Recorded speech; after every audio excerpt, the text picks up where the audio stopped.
हरिः ॐ वाङ्मे मनसि प्रतिष्ठिता मनो मे वाचि प्रतिष्ठितम् आविराविर्म एधि वेदस्य म आणिस्थः श्रुतं मे मा प्रहाशीरनेनाधीतेन होरात्रान्तसन्दधामृतं वदिष्यामि सत्यं वदिष्यामि तन्माम् अवतु तद्वक्तारमवतु अवतु माम् अवतु वक्तारम् अवतु वक्तारम् ओम शांति शांति शांति।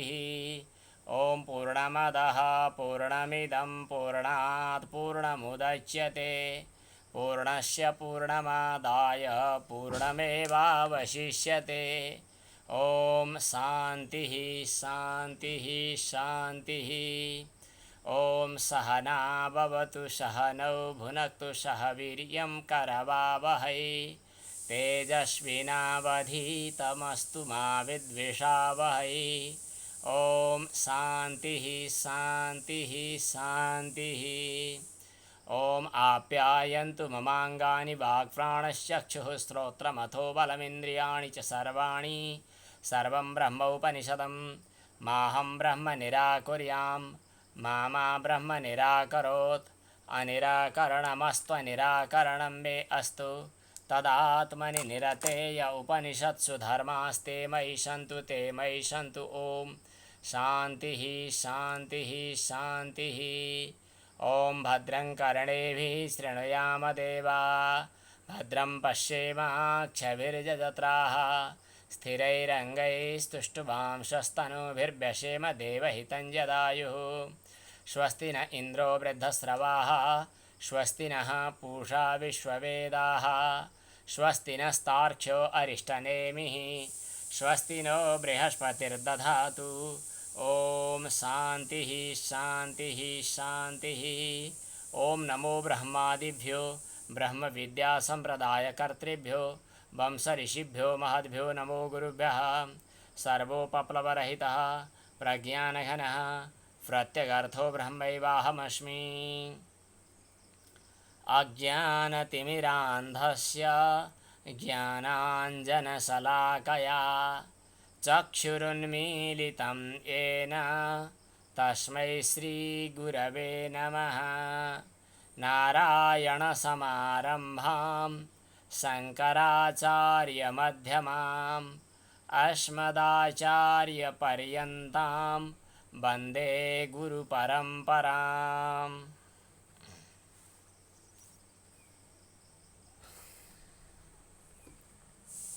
प्रसंग चलिरहेको छ कि आत्माको लक्षण सत चित आनन्द रूप छ। सत भनेको कालत्रयातीत अथवा त्रिकालाबाध्य तीन कालको सीमाभित्र नरोकिने। चित भनेको ज्ञान स्वरूप। ज्ञान भनेको चाहिँ ज्ञातृज्ञेय भाव रहित शुद्ध केवल चित स्वरूप जो स्वयं प्रकाश छ। ज्ञान पनि थरी थरीका हुन्छन्। थरी थरी अर्थमा ज्ञान शब्दको प्रयोग हुन्छ। एउटा घटपटादि विषयक ज्ञान जसलाई विषयक ज्ञान भनिन्छ। अर्को वृत्ति ज्ञान जसले वृत्तिमा प्रतिफलित भएर वस्तुलाई प्रकाशित गर्दछ। अर्को स्वरूप ज्ञान ब्रह्मको लक्षण गर्दा जो आत्माको लक्षण गर्दा जो ज्ञान स्वरूप भनियो त्यो स्वरूप ज्ञान हो। यो कुरालाई देखाउनका लागि इन्द्र र विरोचनको संवादको कुरा ल्याइएको थियो जो छान्दोग्य उपनिषदमा उल्लेख भएको छ। विरोचनले त देहात्मवादकै कुरा बुझ्यो किनभने चित्त शुद्ध हुन बाँकी थियो।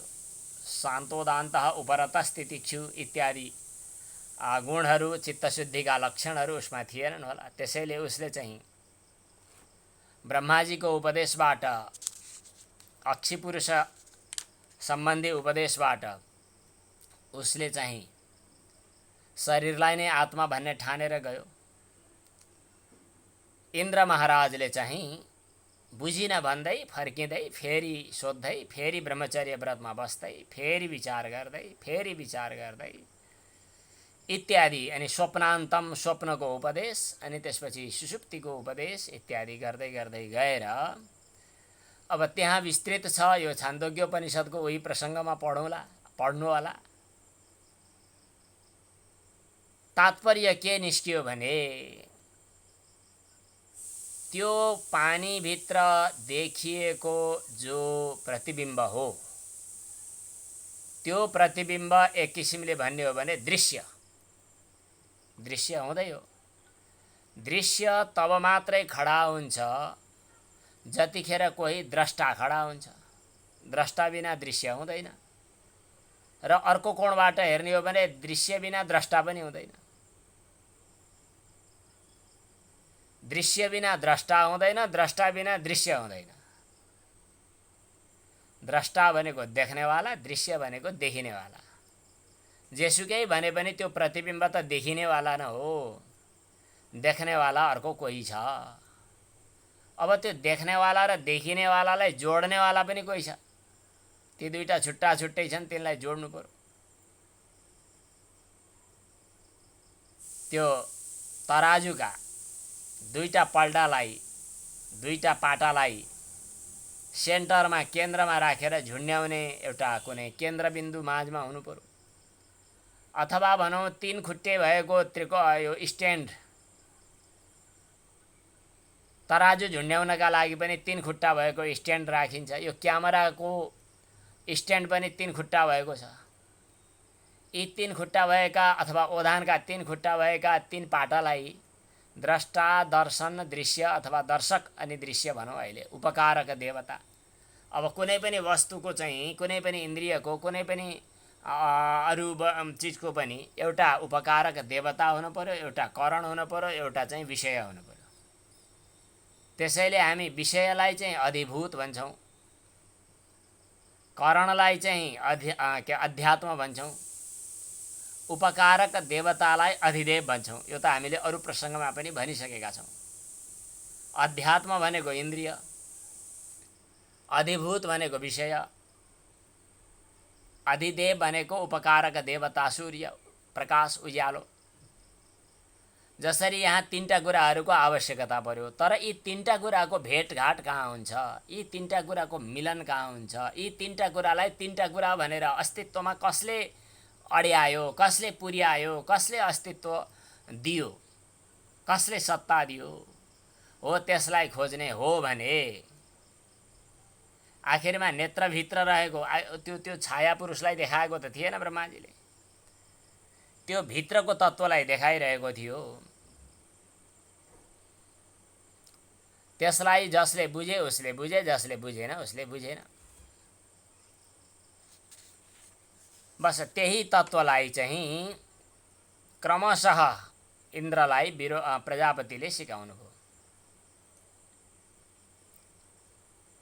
पहिला चाहिँ स्वप्नद्रष्टाको कुरा आयो। स्वप्नद्रष्टा आत्मा हो त त्यसो भए भनेर उनले विचार गरे।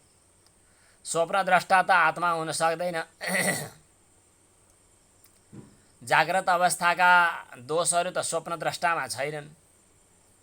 तर पनि स्वप्नद्रष्टा पुरुष पनि स्वप्नमा दुखी भएको, मरेको, कुदेको, भागेको, अभियोग लागेको, दौडिएको, रोएको, यी सब कुराहरू हुन्छन्। भनेपछि स्वप्न देख्नेवाला आत्मा हुँदैमा, त्यो आत्मालाई प्राप्त हुँदैमा सम्पूर्ण कामनाहरू पूर्ण कसरी होला र? त्यसकारणले स्वप्नद्रष्टा पुरुषलाई बताइदिँदा पनि इन्द्रले कुरो बुझेनन्। पहिला त बुझेर गए, तर फेरि बिचमा चाहिँ उनलाई सन्देह भयो अनि फर्केर आए। प्रजापतिलाई प्रणाम गरे अनि फेरि भने हजुरले त अभय अमृत वस्तुको उपदेश गर्ने भन्नुहुन्थ्यो, अनि स्वप्न देख्ने पुरुषको उपदेश गर्नुभयो। स्वप्नमा देख्ने पुरुषमा त त्यो अभय पद अमृतत्व कसरी प्राप्त हुन सक्छ र? मैले बुझिनँ भने इन्द्रले। ब्रह्माजीले फेरि 32 वर्ष तपस्या गर्न भन्नुभयो। 32 वर्ष तपस्या गरे, ब्रह्मचर्य व्रतको पालन गरे, गाईको सेवा गरे, अनि त्यसपछि चाहिँ मैले 32 वर्षको हजुरले आज्ञा गरे अनुसार तपस्या पुरा गरेँ भनेर प्रणाम गर्न पुगे इन्द्र।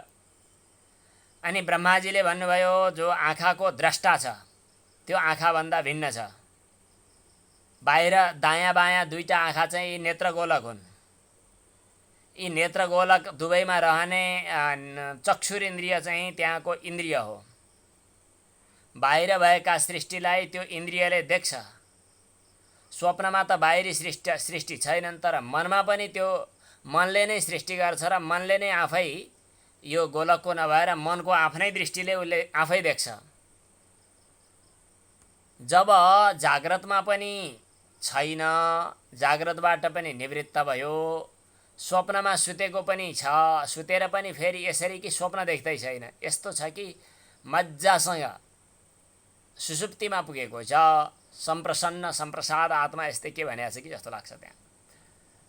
तद यत्र एतद सुप्तः समस्तः सम्प्रसन्नः स्वप्नं न विजानाति स एष आत्मा एतद अमृतम अभयम एतद ब्रह्म।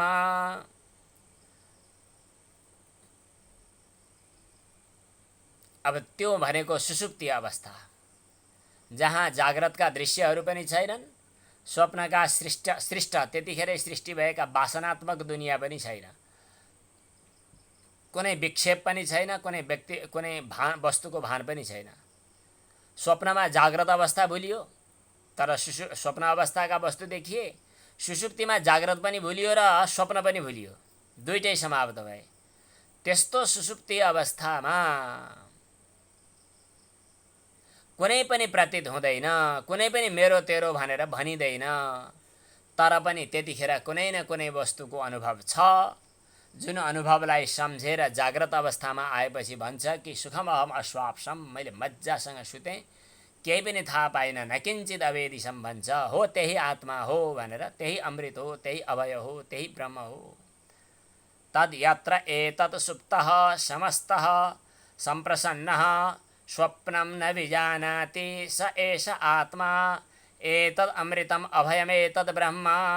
यो कुरा भनिसकेपछि इन्द्रलाई कुरो बुझ्यो, चित्त बुझ्यो, फर्क्यो नि, प्रणाम गरे, फर्के। फर्केपछि फेरि हामी 3 पटक फर्काइसक्यौँ है, हिजो 1 पटक, आज 2 पटक फर्किसके। फर्किसकेपछि बिचमा फेरि कुरा खेल्यो, यसलाई भन्छन् मनन, अझ गहिरिँदा निधिध्यासन। हुन त वक्ता हामी पनि मनन र निधिध्यासनका योग्य विषयहरू प्रस्तुत गर्न सक्दैनौँ होला कि। अचेल प्राय मनन र निधिध्यासनको पक्ष चाहिँ बहुत कमजोर छ। एक दिन हाम्रो शम्भुजीले भन्दै हुनुहुन्थ्यो, 6 घण्टा सत्सङ्ग सुनिसकेपछि मनन र निधिध्यासन कहिले गर्ने? कुन्ने त कहिले गर्ने, आफूले मिलाउने त हो नि, धेरै सुन्न बाध्य बनाउनु भनेको छैन। जुन कुराले मनन र निधिध्यासनलाई खुराक पुग्यो, जुन कुरा भएपछि त्यसका लागि चाहिँ चपाउने काम भयो, पुग्यो, त्यति चाहिँ लिने अनि फर्किने। गाई चपाउन चर्न जान्छ, चर्न जाने बेला सबै कुरा चाहिँ उसले खाने ठाउँमा पुर्याउँदैन, कहीँ यतै राख्दो रहेछ गाईले, अथवा कहाँ राख्छ थाहा छैन। बाँदरले त घाँटी नै राख्छ, घाँटीमै खाएपछि कप्ल्याक कप्ल्याक कप्ल्याक सब यहीँ पुर्याउँछ, फुर्सदमा उग्राउँछ। गाईले चाहिँ कहीँ भित्रै राख्छ क्यारे, अनि गोठमा गएपछि गर्छ र अनि फेरि निकालेर बिस्तारै चपाइरहन्छ। अघाइसकेपछि ऊ खान मन पर्दैन, अब उसलाई चपाउने कुरा पुग्यो भने भयो। कहाँनिर पुग्छ, कहाँनिर उपयुक्त घाँस छ भनेर खोज्ने कुरा चाहिँ गाईको काम हो। अनि उग्राउनु त पर्यो, चपाउनु त पर्यो। जब उनले मनन गरे, मनन गर्दाखेरि बल्ल ओहो यो कुरा भन्नुभएको थियो, अस्ति यो कुरा, हिजो यो कुरा, अलि फरक पर्यो। मेरो अनुभवमा केही भनाइ तात्पर्य प्रसङ्गले भिन्न भिन्न कुरा आएका विषयमा भन्नैका लागि भन्नु पनि परेन, तर अनुभवमै घट्ने बेला फरक परेका कुरा हुन् भने फेरि विचार विमर्श गर्ने, ऋषिमुनि महर्षिहरूका वचनसँग खोजमेली गर्ने। ऋषिमुनि महर्षिका वचनहरू, शास्त्र वचनहरू यदि गुरुजीले टक्क पस्केर दिन जान्नुभयो भने गुरुजीहरूसँग सोधेर पनि केही कुरा पत्तो लाग्न सक्छ। वनमा धेरै औषधि छन्, ती औषधिमध्ये मलाई उपयुक्त औषधि कुन हो भन्ने कुरा वैद्यसँग सोधेर टक्क थाहा पाउनुपर्छ, लिनुपर्दछ। अमन्त्रमक्षरम नास्ति नास्ति मूलम अनौषधम। हरेक अक्षरहरू मन्त्र हुन्छन्, हरेक जडीबुटीहरू औषधि हुन्छन्। अयोग्य पुरुषो नास्ति, हरेक व्यक्तिहरू योग्य छ, तर त्यो योग्यतामा जोड दिने, त्यो औषधि चिनाइदिने, त्यो मन्त्र चाहिँ ठिक्क बनाइदिने योजकस्तत्र दुर्लभ, यो शास्त्रमा बताइएको छ। त मनन निधिध्यासनको आवश्यकता शास्त्रकारले बताउनु भएकै छ, हजुरहरूले सुन्नुभएकै छ, त्यसको महत्त्व हुन्छ नै। त इन्द्र महाराजले जब पितामहको कुरा सुनेर फर्किनुभयो, बाटोमा फेरि फेरि कुरा आयो। सुसुप्ति अवस्थालाई देखाएर पितामहले भन्नुभयो कि त्यही आत्मा हो, अमृत हो, अभय हो भनेर भन्नुभएको छ। सुषुप्ति अवस्थामा त त्यो ज्ञान स्वरूप कसरी हुन्छ उसले त आफूलाई पनि जान्दैन, अरू बाहिरी पदार्थहरूलाई पनि जान्दैन। जो अज्ञानमय छ, जो आफै हराएको छ, आफै सुना सुनासा छ, आफै बिना मेसाको छ, ज्ञान भएदेखि ज्ञाताको रूपमा सद्भावमा त्यो प्राप्त भएको अनुभव हुनु पर्थ्यो। त्यस्तो त लाग्दैन, त्यो त कुनै अज्ञान जस्तै छ, केही थाहा नपाएको भन्छौँ हामी। कुरो अलि बुझिएन भनेर फेरि फर्के, फेरि पितामहलाई प्रणाम गरे। ती पितामहलाई गएर के सोधिरहनु, उनले फेरि तपस्या गर्न भन्छन्, झन्झट भनेर फर्किया भए नि हुन्थ्यो, नगए भए नि हुन्थ्यो। गए, दृढ निष्ठा चाहियो, दृढता चाहियो, एकाग्रता चाहियो। प्रजापतिलाई फेरि इन्द्र महाराजले निवेदन गरे, अनुरोध गरे कि यो सुषुप्ति अवस्थाको सङ्केत गर्दै हजुरले भन्नुभयो त्यही आत्मा हो। सुषुप्ति अवस्थामा को हुन्छ र आत्मा? सुषुप्ति अवस्थामा त आफू पनि सुना सुनासा, शून्य शून्य जस्तो, आफै पनि विलीन विलीन जस्तो, हराए हराए जस्तो, नभए नभए जस्तो, थाहा नपाए नपाए जस्तो। को हो आत्मा? कहाँ छ? कसरी थाहा हुन्छ? मैले त बुझिनँ भनिसकेपछि पितामह खुसी हुनुभयो। ओ, यो इन्द्र चाहिँ बारम्बार बारम्बार फर्काइरहँदा पनि आउँछ दोहोरी दोहोरीकन, पक्कै पनि यो चित्त शुद्ध हुनुको लक्षण हो, एकाग्रता हुनुको लक्षण हो, विषयप्रति चित्तवृत्तिको अभिमुख हुनुको लक्षण हो।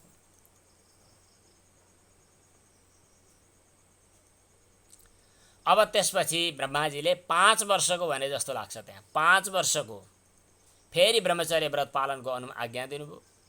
फेरि 5 वर्ष बसेर साधना गरिसकेपछि प्रजापतिले उपदेश दिनुभयो।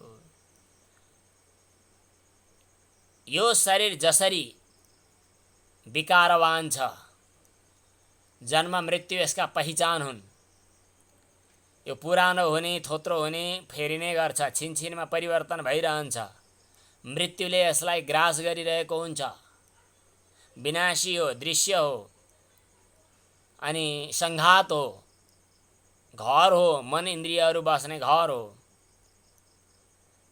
यो जाग्रत अवस्थाको स्थूल शरीर।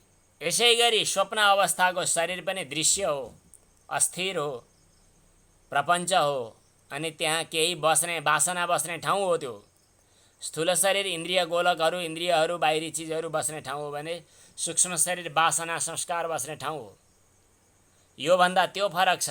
अनि फेरि सुषुप्ति भन्ने त्यो भन्दा पनि ऊ फरक छ। कारण मात्र भएको हुनाले उसलाई हामी सुषुप्ति भनेर छुट्टै भन्दैछौँ, तर यिनीहरू एक आपसमा भिन्न भिन्नै छन्। एउटा अवस्थाभन्दा अर्को अवस्था फरक छ, किनभने तिनीहरूको देश काल अनि अवस्था परिवेश परिस्थिति सब अलग अलग छन्। स्वप्नको भिन्नै छ, जाग्रतको भिन्नै छ, सुषुप्तिको पक्कै पनि भिन्नै छ। स्वप्नमा जसलाई आफन्त बनायो, नातागोता बनायो, बिहेबारी गर्यो, सब काम गर्यो, कहिले कहिले स्वप्नमा जाग्रतमा, कहिले काहीँ स्वप्नमा त्योसँग बिहे नभएर अर्कैसँग हुन पनि सक्छ। यद्यपि भन्ने चलन छ कि, भन्ने चलन पनि होइन, अनुभव पनि हो, दृढ एकाग्र निष्ठा, एकाग्रता, दृढ पतिव्रता पत्नीव्रता धर्म पालन गर्नेहरूले स्वप्नमा पनि परपुरुषको भजन नगरेको, परपुरुषको सङ्गत नगरेको इत्यादि कुराहरू आउँछ। तर पनि मनै हो, त्यसले सृष्टि गरिदिन सक्छ। अर्कैसँग बिहे भइरहेको हुन पनि सक्छ, नहुनु पर्ने कुरा पनि भइरह। जाग्रत अवस्थामा जो मित्र हो, स्वप्न अवस्थामा त्यो खतरनाक गद्दार भएको निस्किन सक्छ। जाग्रत अवस्थामा जो एकदम शत्रु हो, त्यो स्वप्न अवस्थामा एकदम मित्र भएको हुन पनि सक्छ। उमेर, अवस्था, धन सम्पत्ति, साधन स्रोत, सामग्री, अनुहार, आकृति, प्रकृति यतिसम्म कि कहिले त टाउकै काटिएको देखिन सक्छ स्वप्नमा। भनेपछि बिल्कुल फरक फरक हुन्। जाग्रत स्वप्न होइन, स्वप्न जाग्रत होइन, जाग्रत स्वप्न। यी पञ्चमहाभूत र भौतिक पदार्थहरू स्वप्नका जाग्रतमा देखिँदैनन्, जाग्रतका स्वप्नमा हुँदैनन्। भनेपछि यिनीहरू अलग अलग छन्, विकारहरू फरक फरक छन्। यी फरक फरक भए जस्तै यिनीहरूको कारणको रूपमा रहेको हुनाले सुषुप्ति पनि एउटा अवस्था हो, त्यो अवस्था पनि एउटा यीभन्दा फरक छ। यद्यपि हामी त्यसलाई यसरी अनुभव गर्न अलि सक्दैनौँ। यिनका अलग अलग ठाउँमा उपलब्धि हुन्छ, कहाँ के हुन्छ यिनीहरू फरक फरक छन्। तर हामी जुन चिजको कुरा गरिरहेका छौँ त्यहाँ प्रिय यी दुवैबाट अलग छ। वहाँ शरीर छैन, यता शरीर छ। शरीर भएको हुनाले यहाँ प्रिय भाव रहन्छन्। न वै सशरीरस्य सतः प्रिययोः अपहतिरस्ति। सशरीर छ भने, शरीर सहित छ भने त्यहाँ प्रिय र अप्रिय भाव भोग्नैका लागि लिएको शरीर त हो नि। त्यस कारणले प्रिय र अप्रिय भइ नै रहन्छन्। धर्माधर्मका परिणाम, संस्कारका परिणाम, राम्रा नराम्रा सुख दुःख भइ नै रहन्छन्। अशरीरम भावसन्तम न प्रिय स्पृशतः। जो आफू अशरीर आत्मा हो त्यहाँ कुनै प्रियता र अप्रियताको प्रश्न स्पर्श छैन। नभई अशरीरम भावसन्तम न प्रिय स्पृशतः। आफू अशरीर हो, शरीरी होइन। त्यसकारणले त्यहाँ प्रिय अप्रिय धर्म अधर्मको स्पर्श छैन। संयोग वियोग यहाँ छैन। यहाँ बस आफ्नो निज बोध रूप मात्र छ, अरू केही पनि छैन। यहाँ प्रिय न स्पृशतः भन्ने क्रममा प्रिय र अप्रियको स्पर्श छैन भन्दै गर्दा आफ्नो स्वरूपभूत आनन्दानुभूतिलाई निषेध गरेको होइन कि अरू ज्ञेय बाह्य पदार्थको अनुभूतिलाई निषेध गरेको हो। स्वरूपानन्द त हुन्छ, विषय आनन्दको स्पर्श छैन। त्यो स्वरूपानन्दलाई नै विज्ञानम आनन्दम ब्रह्म, आनन्दो ब्रह्म, आनन्दम वै ब्रह्म इति व्यजानात् इत्यादि शास्त्रमा बताएको छ। त्यो नै एउटा व्यापक हो, भूमा हो, आत्मा हो, बोध हो भनेर बताइदिनु भयो। प्रजापतिले जे कुरा बताइदिनु भयो त्यतिखेर जे अक्षी पुरुषको चर्चा गर्नुभयो, अक्षी पुरुषको चर्चा गर्ने बेलामा उहाँले बताउनु भएको छ कि सबैको मूल, सबैको केन्द्र, सबैको चाहिँ दृश्य पदार्थहरूको साक्षी कूटस्थ चैतन्य आत्मा हो। त्यो आत्मा नै ज्ञान स्वरूप छ। जसको आधारमा अरू इन्द्रिय गोलकहरूले तत्तत इन्द्रियसँग प्रवेश गरेर वस्तुहरूको ग्रहण गरिरहेका हुन्छन्।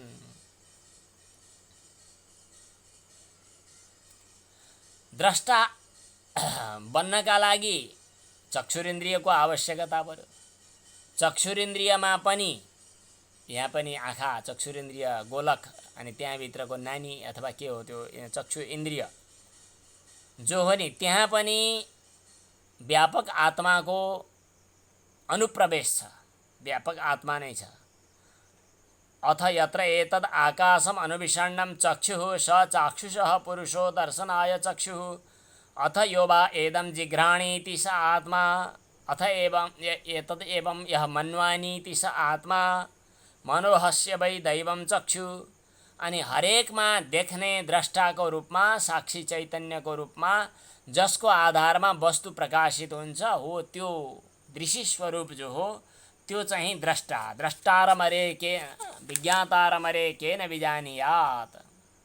यस किसिमको प्रसङ्गद्वारा उहाँले चाक्षुष विद्याको प्रसङ्ग मतलब अक्षी पुरुषको रूपमा आत्माको उपदेश गर्नुभयो। त्यही दक्षिणाक्षीद्वारा उपलक्षित भएको, दक्षिणाक्षी दाहिने आँखामा रहेको भन्ने छ क्या अरे। त्यहाँ दक्षिणाक्षी पुरुषद्वारा उपलक्षित भएको, चिनाइएको व्यापक जो आत्मा हो त्यो आत्माको पहिचान गराउनु चित विद्याको लक्षण थियो। त्यो चित विद्या चाहिँ यस प्रकार इन्द्र र प्रजापतिको संवादबाट आएको छ। यस प्रकार ब्रह्म विद्याको बोधका लागि के हो चित विद्याको प्रसङ्ग आयो। अब यसपछि चाहिँ अब भूमा विद्याको कुरा आयो। भूमा विद्या भनेको आनन्द। यो वै भूमा तत्सुखम सत्यम ज्ञानम अनन्तम ब्रह्म भन्ने जो श्रुतिले बतायो, विज्ञानम आनन्दम ब्रह्म इत्यादि, त्यहाँ चाहिँ आनन्द विद्या, आनन्द ब्रह्म, ब्रह्म नै आनन्द नै ब्रह्म हो भन्ने कुरा चाहिँ त्यहाँ उल्लेख गरियो। आनन्द पनि दुई किसिमका भए। एउटा चाहिँ वैषयिक आनन्द, वैषयिक आनन्द विषयजन्य आनन्द, अनुभूयमान आनन्द, अनुभवको विषय भएको आनन्द। अर्को चाहिँ स्वयं पूर्ण स्वरूप आनन्द। स्वरूप आनन्दको प्रसङ्ग गर्दा जुन सत ब्रह्मको रूपमा हामीले सत विद्याको वर्णन गर्ने बेला बतायौँ,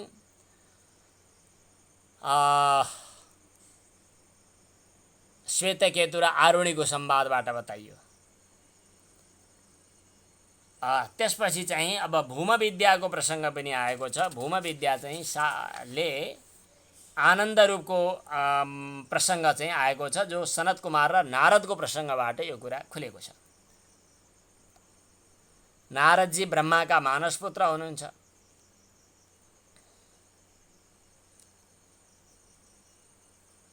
ज्ञानी हुनुहुन्छ,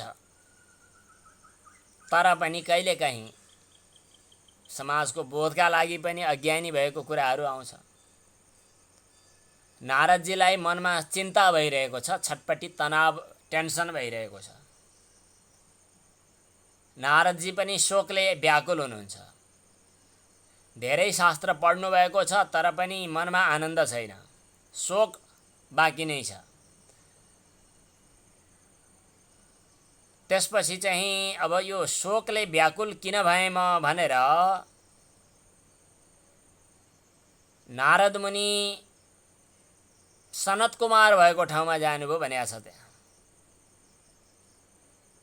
गुरुसँग नगइकन, गुरुको उपदेश प्राप्त नगरिकन ब्रह्मविद्या प्रकाशित हुँदैन भन्ने कुरा देखाउनका लागि पनि हो नारद मुनिको यो प्रयोग। नारद मुनिले धेरै कुरा पढ्नुभएको थियो, साक्षात् ब्रह्माजीका पुत्र हुनुहुन्थ्यो। नजानेको, नदेखेको, नसुनेको, नसिकेको कुरा केही पनि थिएन।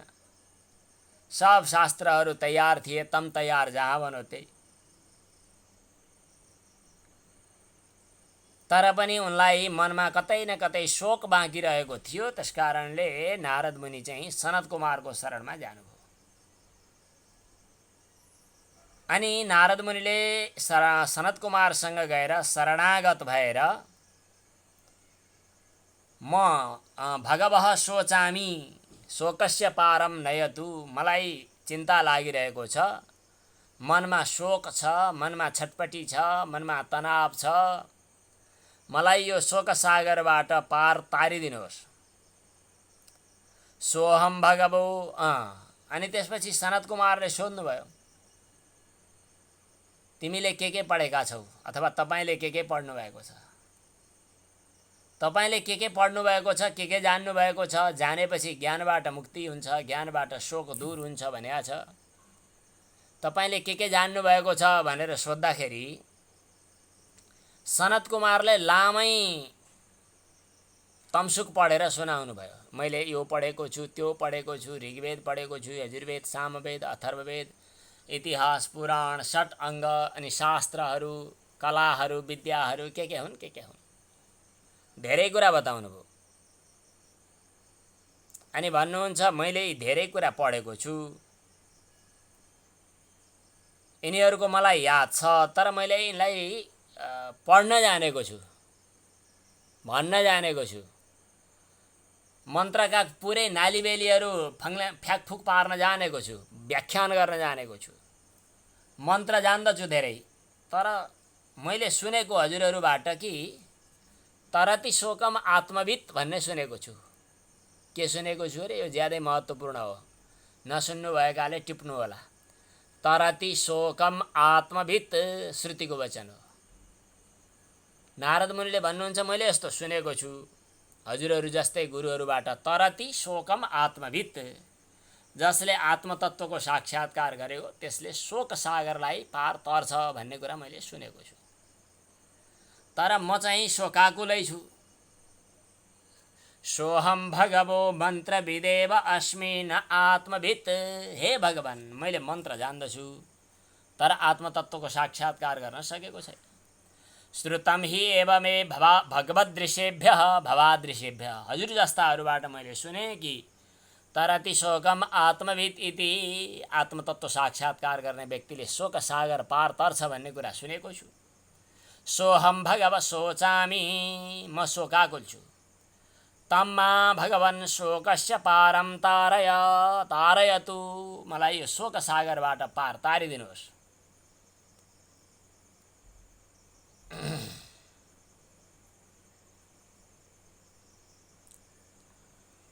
जति शास्त्र पढ्नु भएको छ नारद मुनिले, त्यहाँ आत्मा सम्बन्धी कुरा छैन र? पक्कै पनि छ। जति जति व्याख्याताहरूले व्याख्या गरे पनि प्रमाणको रूपमा वेदशास्त्र उठाउनै पर्यो, उपनिषदका मन्त्र उठाउनै पर्यो। यो कुरा त नारद मुनिलाई पक्कै पनि पहिल्यै थाहा छ। पछि पढ्नुभन्दा छुट्टै केही चिज रहेछ, आत्मबोध हुनु। अझ गहिरो कुरा गरौँ भने पढेको कुरा बिर्सिनु आवश्यक छ आत्मबोधका लागि। पङ्क्तिहरूले बोधलाई कतै बरु असहयोग गर्लान्, एक अर्थमा सहयोग गर्छन्, एक अर्थमा असहयोग गर्लान्। कि मैले यत्रो जानेको छु भनेर घमण्डको पोकोले आँखो ढाकिदेला, तत्त्व साक्षात्कार नहुन पनि सक्छ।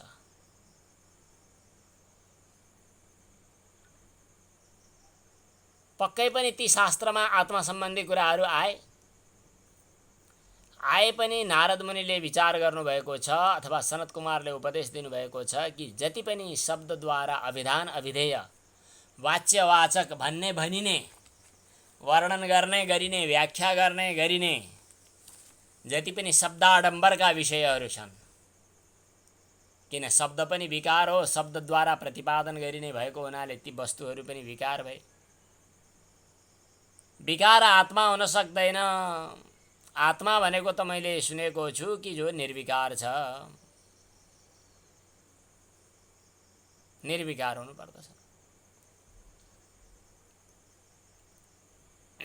त्यसकारणले मलाई त्यो शोकसागरबाट पार तारिदिनु पर्यो।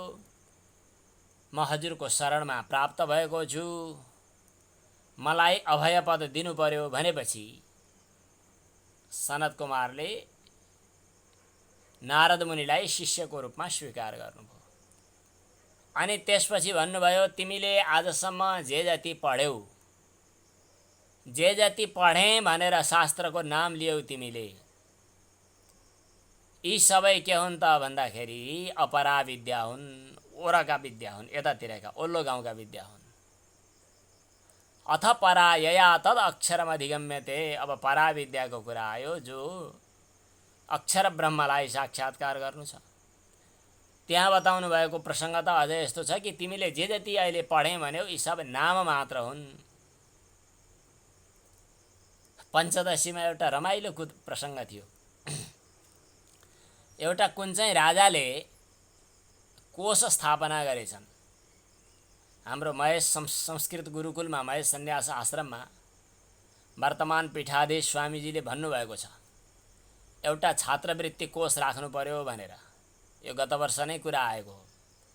जुन छात्रवृत्ति कोषमा अथवा विद्वत वृत्ति कोषमा व्याकरण शास्त्र कण्ठ गर्ने, अमरकोश कण्ठ गर्ने, वेदशास्त्र अथवा तोकिएका ग्रन्थहरू कण्ठ गर्ने व्यक्तिलाई चाहिँ पुरस्कारको रूपमा हरेक वर्ष सम्मान राशि दिने।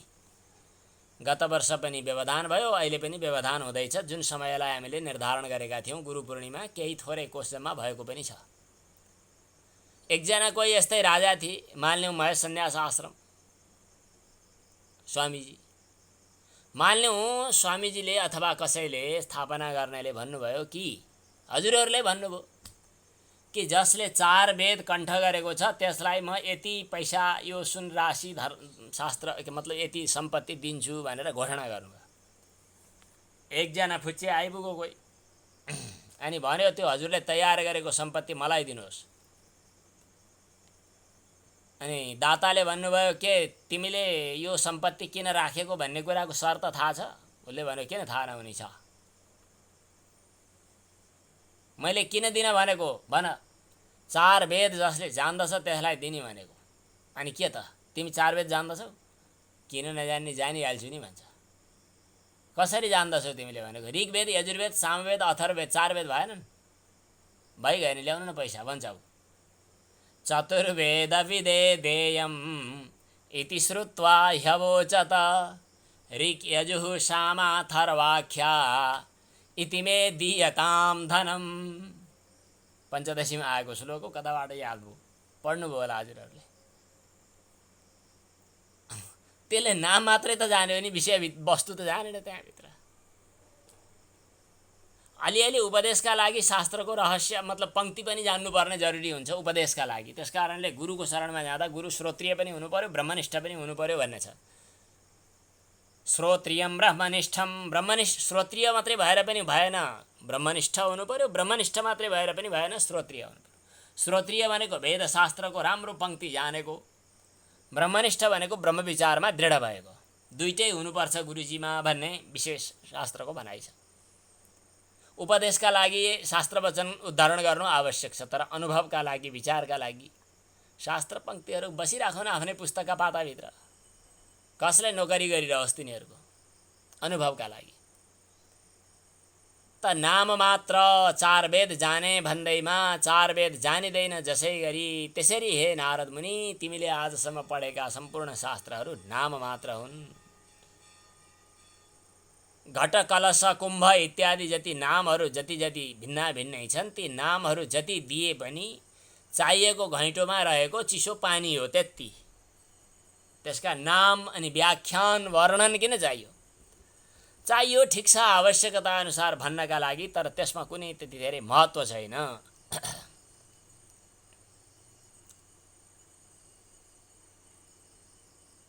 सबै कुरालाई नबिर्सी सबै कुराको जान्दछु भन्ने घमण्डलाई समेत चकनाचुर नपारिकन,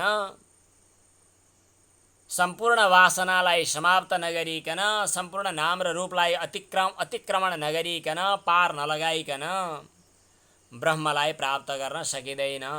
अब यहाँनेरि क्रमशः नाम नै ब्रह्म हो भनेर उपदेश दिनुभयो। अरू पनि ब्रह्म यो हो ऊ हो भनेर बिस्तारै विभिन्न ढङ्गले एक एक गरी एक पछि एक गरेर वर्णन गर्नुभएको छ। तत्तत् वस्तुमा ब्रह्मदृष्टि उच्चारण माने देखाइदिनु भएको छ। पहिला नामलाई नै ब्रह्म भनेर उपासना गर्ने कुरा आयो, अनि नामलाई उपासना गर्दैमा शोक टाढा त दूर त हुँदैन, शोक समाप्ति त हुँदैन, शोक तर्न त सकिँदैन। तर बिस्तारै बिस्तारै चाहिँ फेरि रूपको कुरा आयो, प्राणको कुरा आयो, यस्तै यस्तै के कुरा गर्दै गर्दै गर्दै गर्दै गई आइसकेपछि अनि बिस्तारै बिस्तारै यो वै भूमा तत्सुखम नाल्पेस्ति सुखम भनेर भूमाको उपदेश गर्नुभएको छ। भूमा भनेको योभन्दा त्यो व्यापक, त्योभन्दा ऊ व्यापक, ऊभन्दा ऊ व्यापक लामो प्रसङ्ग छ छान्दोग्यमा। छान्दोग्यकै प्रसङ्गका कुराहरू त्यहाँ वृत्ति, निष्ठा, श्रद्धा, मनन, विज्ञान इत्यादिका कुराहरू गर्दै गर्दै जानुभयो र अन्तिममा गएर परमार्थ सुख परमानन्दको उपदेश जिज्ञासा नारद मुनिले गर्नुभएको छ। सनत कुमारले भन्नुभएको छ यो वै भूमा, सबभन्दा महान, सबभन्दा व्यापक, सबभन्दा ठुलो, जोभन्दा ठुलो अर्को केही पनि छैन, जहाँ सम्पूर्ण देश काल वस्तुहरू अटाएका छन्, जहाँ सजातीय विजातीय र स्वगत भेद छैन। वृक्षस्य स्वगतो भेदः पत्रपुष्पफलादिषु फलादिभिः वृक्षान्तरात् सजातीयः विजातीयः शिलादित। पञ्चदशीमा आएको छ यो सजातीय विजातीय र स्वगत भेद, जसमा सजातीय भेद छैन, विजातीय भेद छैन। सजातीय भनेको ब्रह्मभित्रका फलानुभन्दा यो फलानु भिन्न, योभन्दा त्यो भिन्न भनेर भन्न मिल्ने। पातभन्दा वृक्ष के फल फरक, फलभन्दा पत्र फरक, सबै फरक, दुवै वृक्ष अन्तर्गतका हुन् भन्दा पत्रको भेद फलमा, फलको भेद पत्रमा भए जस्तो ब्रह्मको भेद अर्को कसैमा, कसको भेद ब्रह्ममा आउने परिस्थिति छैन, किनभने उसमा सजातीय भेद छैन, विजातीय भेद पनि छैन। जसरी वृक्षान्तरबाट वृक्ष विजातीय हो भने जस्तै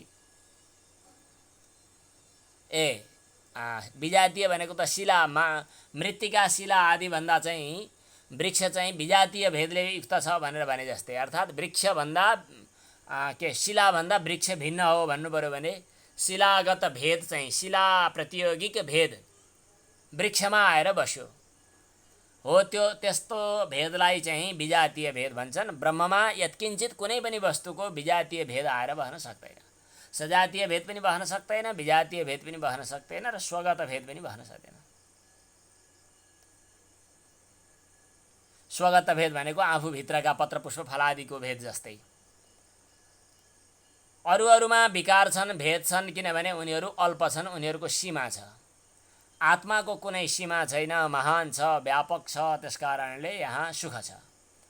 अल्पमा दुःख, महानमा सुख, अल्पमा तृष्णा, महानमा तृप्ति, पूर्णता।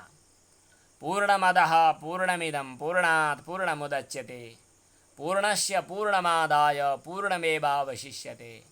दुई छैन, द्वितीयाद् वै भयं भवति। दुई भए भय हुन्छ, पराई भए भय हुन्छ, भिन्न भए भय हुन्छ। यहाँ कुनै भिन्न छैन, कुनै पराई छैन, कुनै अलग छैन। भूमा हो, जुन भूमा हो त्यसलाई नै सच्चा सुखको आस्पद भनेर मान्न सकिन्छ। यहाँ कुनै काम क्रोधादि तृष्णा राग द्वेषादिको संस्पर्श छैन। यो भूमा के हो त भन्दाखेरि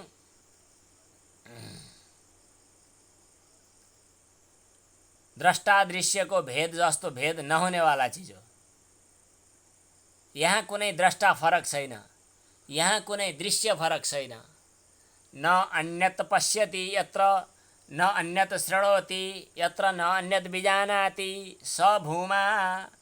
यो वै भूमा तत्सुखं नाल्पे सुखं भूमैव सुखं भूमात्मेव विजिज्ञासितव्य इति। भूमाको रूपमा आफ्नो स्वरूपलाई अनुभव गर। त्यही भूमा नै अमृत हो। अल्प हुनु, थोरै हुनु यो चाहिँ दुःख हो। महान हुनु, व्यापक हुनु सुख हो। जति जति सीमा बढ्दै बढ्दै बढ्दै बढ्दै गयो, सीमाको पराकाष्ठा, परम सीमा, व्यापकताको परम सीमा, पूर्णताको परम सीमा, आनन्दको परम सीमा, असीम आनन्दको पर मतलब पूर्णता, त्यो आनन्द हो, त्यो स्वरूप हो। त्यही तल छ, त्यही माथि छ, त्यही वृद्ध, त्यही बालक, त्यही बटु, त्यही युवा। स वृद्धो दण्डेन अंचति स विश्वतो मुखः विश्वतश्चक्षुरुत विश्वतो मुखो विश्वतो बाहुरुत विश्वतस्पात् संबाहुभ्यां धमति संपतत्रैर्द्यावा भूमि जनयन् देव एक। स एव अधस्तात्, स एव उपरिष्टात्, स एव पश्चात्, स एव पुरस्तात्। अगाडि हेर, पछाडि हेर, दायाँ हेर, बायाँ हेर, जता हेर, यता हेर, उता हेर, सबैतिर उही पूर्ण टनाटन व्यापक पूर्ण ब्रह्म। त्यो पूर्णतामा समाहित हुनु नै भूमाको अनुभव गर्नु हो र आत्माको स्वरूप हो। त्यो भूमा तिमी भन्दा फरक होइन। अलिकति तिमीले एउटा अन्तःकरणको अथवा भनौँ अन्तःकरण भन्नाले अहङ्कारको, वासनाको, संस्कारको घेराले घेरिएर बस्यौ। म तल छु, माथि छु, यता छु, उता छु भन्ने ठान्यौ। दायाँ बायाँ यताउति आफूलाई चाहिँ सीमित गरायौ। तर यो यता हेऱ्यो उही, उता हेऱ्यो उही, सबैतिर उही, उही पूर्ण, उही ब्रह्म। अहमेव अधस्तात्। अब अहङ्कारादेशः भनेको पहिला पूर्णता भूमाको उपदेश गरियो।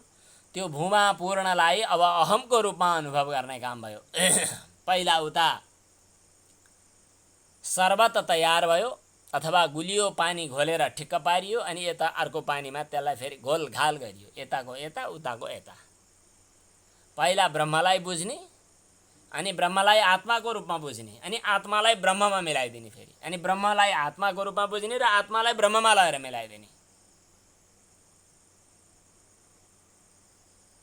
उताको यता, यताको यता।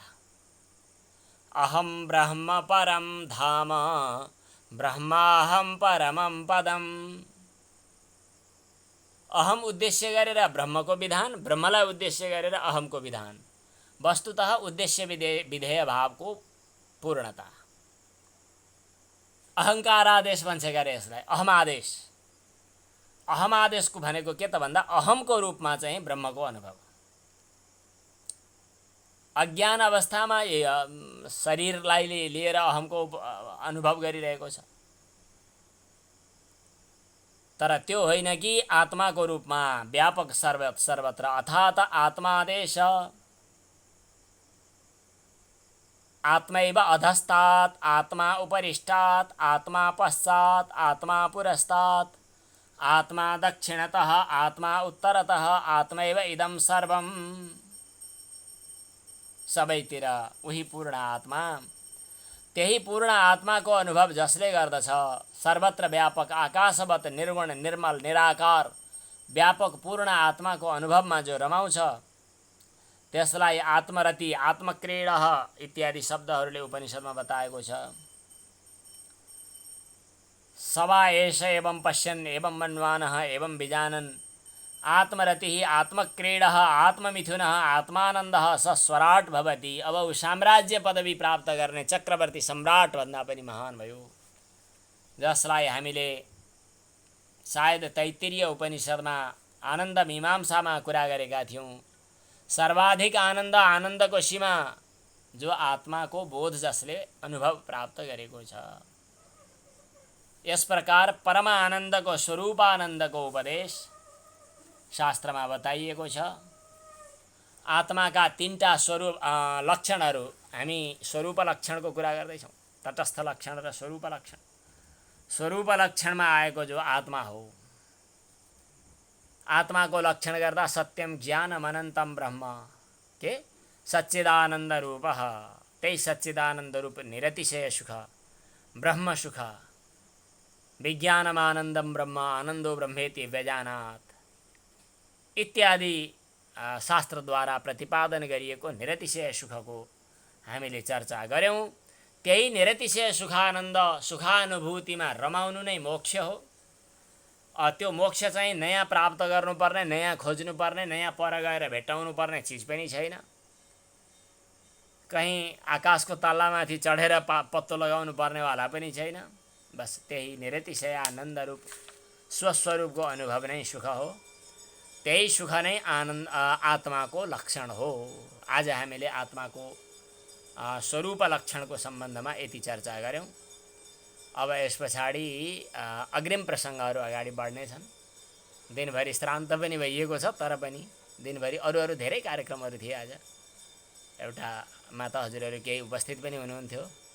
अरू 4-5 मिनट बाँकी नै छ, तर पनि आज यहाँ विश्राम गरिन्छ।